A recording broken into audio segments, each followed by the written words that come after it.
I'm Johnny Scoville, and this is Chase the Heat. Not your mama's Chamoy. Sorry for the late upload. Look at my eyes. I'm not sleeping well at all. But that's all right. I'm gonna. High Desert Sauce Company, Tucson, Arizona. Hey, that's where I am. They're 4 miles away. Zach is a great guy. He's a good friend of mine. Upcoming video for After the Burn. But I have this great sauce, not your mama's chamoy. Listen to this. Chamoy is a Mexican condiment, okay, that comes in a variety of forms. It features a tangy, sweet, salty, savory, slightly spicy profile, and is to be used on a wide assortment of foods. Not Mama's Chamoy highlights these flavors and more.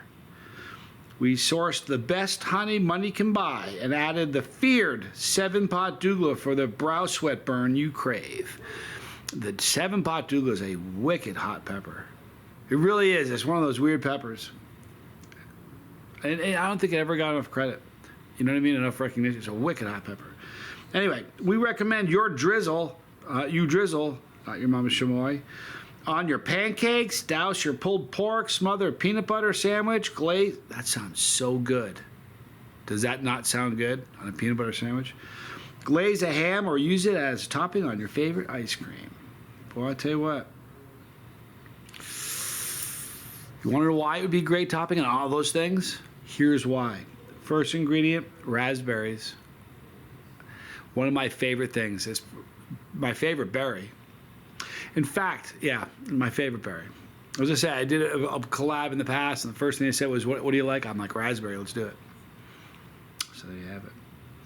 All right, so raspberries, honey, pepper mash, which is vinegar and 7-pot pepper, douglas pepper. We got distilled vinegar, sea salt, and then orange peel. Ooh, am I excited about this. So many things you can put this on.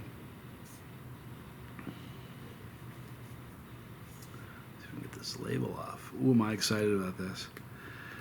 I got a new thing I've fallen in love with. I'm almost reluctant to tell you about it.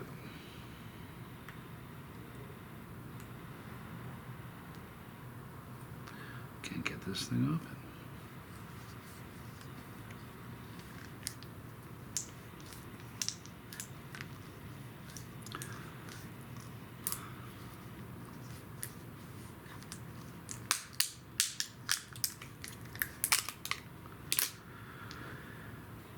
Showed that thing. Who's the boss? Oh, wow.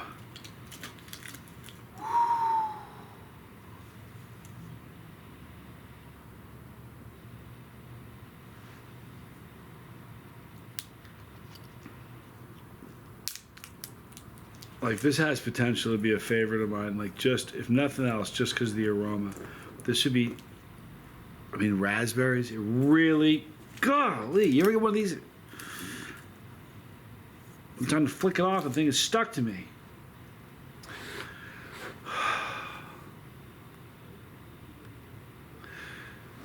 I need to sleep.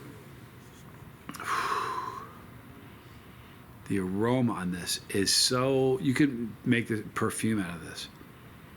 Put your smell-o-vision on.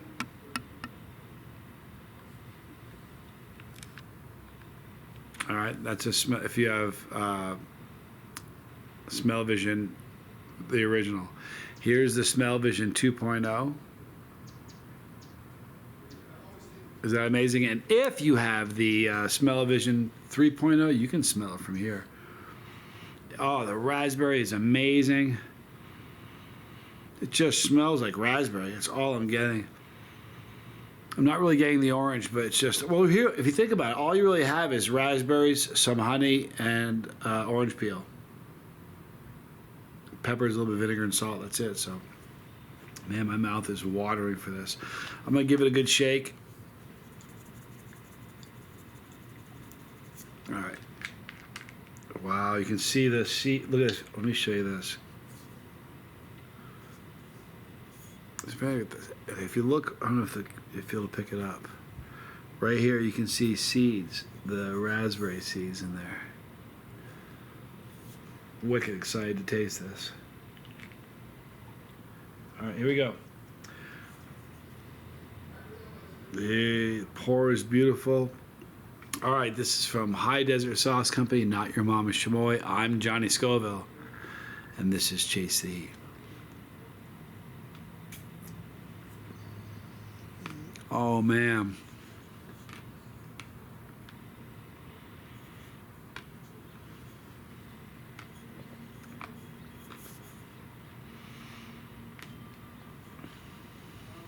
Wow.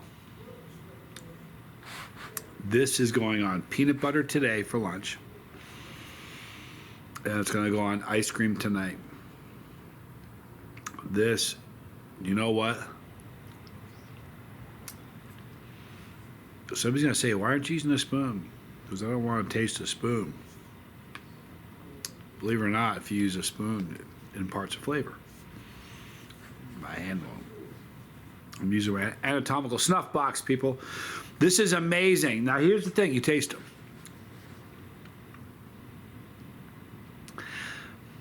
If I look for the orange peel, I kind of get it on the finish, but it's just a very, very raspberry sauce that is very hot. Like, for real. 7-Pot Dougal is a very hot pepper. This is piping hot, though. I mean, it would be amazing on pancakes, amazing on chocolate, like on cheesecake. Super tasty. And I'm not joking. I'm going to have a peanut butter sandwich today, put that on it. I'm going to get some ice cream and put it on that. Man, I'm excited. All right, so I got a top 10 or 10 things we're going to talk about. This is really cool. 10 facts about Schoolhouse Rock. Now, if you're my age, you know what Schoolhouse Rock is. In fact, it probably, if you knew how many people got through their SATs and got through school because of Schoolhouse Rock, I'm not even joking. And this is sort of like, if you're young and you're really young, you only know it because from references people have said, but if you're my age, you lived through it. It was a great series. Honest to goodness it was. And if you forgot, this is kind of like a trip down memory lane. It'll remind you how amazing it was. Here's number 1. Let me go backwards. No, let me go. It doesn't really matter, I guess, because it's not a top 10. It's just 10 facts. Here's a good fact. The series was originally called Scholastic Rock, okay? But the name had to be modified when the publishing company Scholastic Incorporated hired a lawyer who insisted they change it. The publishing company that purchased the clips retained the name Scholastic Rock Incorporated. Think about this. If it was called Scholastic Rock Incorporated, that publishing company would have probably made more money just because of the bump from that name. They had, you know? Anyway. Number 2. All the songs were vetted by an educational consultant from the Bank Street School of Education. That's kind of cool. You ever wonder that? Like, hey, who? I'm seeing a plane that makes no noise again. Do you guys hear that? No, right? I'm not going to turn the camera on. I did this once already. There's a plane flying over my home that's not making a sound. It's weird. Number 3, the show was a success from the start, ultimately winning 4 Emmys. Meanwhile, as creators Tom Yo and George Newell wrote in their official guide to the show, various governmental and lobbyist groups requested cassettes of I'm Just a Bill. I am only a bill. To use in their training programs for staffers. I love it. The University of Michigan Medical School and Columbia School of Physicians and Surgeons called and asked for a telegraph line to help introduce the nervous system to first-year medical students. It's amazing.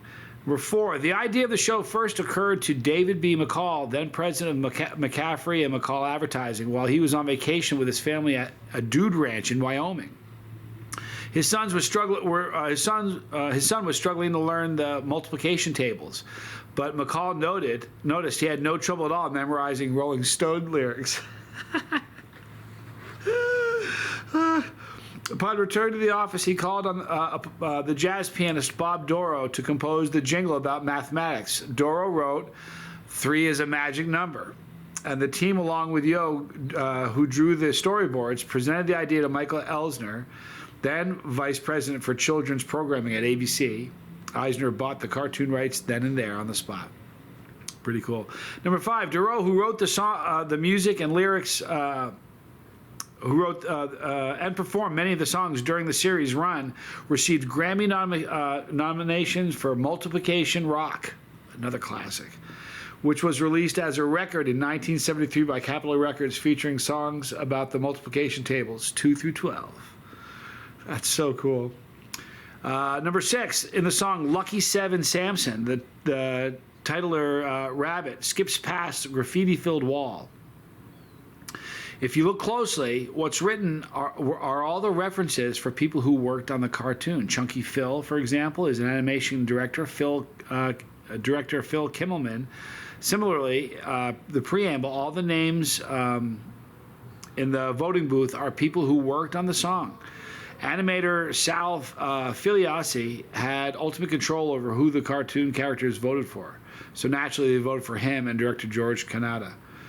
Very, very cool. One of these instances of not so hidden names ended up on much larger screen. The factory smokestack in Great American Melting Pot is labeled Yohi in honor of the co-creator. It's kind of cool. Number 7, similarly, the Good 11 cartoon version of the many. Hold on. My eye is playing with me today. I need some sleep, people. Similarly, in the Good 11 cartoon versions of many of the creators appear in the video. George Nawal is biking in blue, and Tom Yohe appears at the end in a red bow tie. Number 8, when Doro first wrote the music for Figure 8, which is another great one. Remember skating around Figure 8? It's a good one. His wife thought it would be it was too good to be used for Schoolhouse Rock, but none of the subsequent tunes were met with much enthusiasm. So he returned the original charming melody. Returned to it, excuse me. Number 9, before settling on the verb, that's what's happening. The original idea for the verb song was a world without verbs, a gloomy version with the look of how nothing would have ever happened in a world without action words.